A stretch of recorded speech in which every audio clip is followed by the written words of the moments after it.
بھارت کے سب سے بڑے نیوکلیئر پاور پلانٹ سے متعلق ڈیٹا چوری ہونے کا انکشاف سامنے آیا ہے۔ Ransomware group World Leaks نے مبینہ طور پر بھارتی نیوکلیئر پلانٹ کی ہزاروں فائلیں ڈارک ویب پر جاری کر دیں۔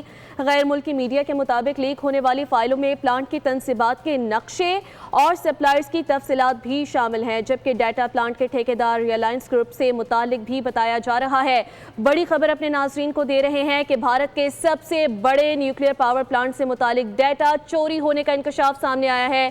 Ransom where group World Leaks نے مبینہ طور پر بھارتی نیوکلیئر پلانٹ کی ہزاروں فائلیں ڈارک ویب پر جاری کر دی ہیں۔ غیر ملکی میڈیا کے مطابق لیک ہونے والی فائلز میں پلانٹ کی تنصیبات کے نقشے جبکہ سپلائرز کی تفصیلات بھی شامل ہیں۔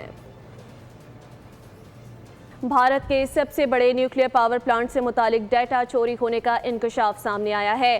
Ransom where group World Leaks نے مبینہ طور پر بھارتی نیوکلیئر پلانٹ کی ہزاروں فائلیں ڈارک ویب پر جاری کر دیں۔ غیر ملکی میڈیا کے مطابق لیک ہونے والی فائلوں میں پلانٹ کی تنصیبات کے نقشے اور سپلائرز کی تفصیلات بھی شامل ہیں، جبکہ ڈیٹا پلانٹ کے ٹھیکیدار ریلائنس گروپ سے متعلق بھی بتایا جا رہا ہے۔ بڑی خبر اپنے ناظرین کو دے رہے ہیں کہ بھارت کے سب سے بڑے نیوکلیئر پاور پلانٹ سے متعلق ڈیٹا چوری ہونے کا انکشاف سامنے آیا ہے۔ Ransomware group World Leaks نے مبینہ طور پر بھارتی نیوکلیئر پلانٹ کی ہزاروں فائلیں ڈارک ویب پر جاری کر دی ہیں۔ غیر ملکی میڈیا کے مطابق لیک ہونے والی فائلز میں پلانٹ کی تنصیبات کے نقشے جبکہ سپلائرز کی تفصیلات بھی شامل ہیں۔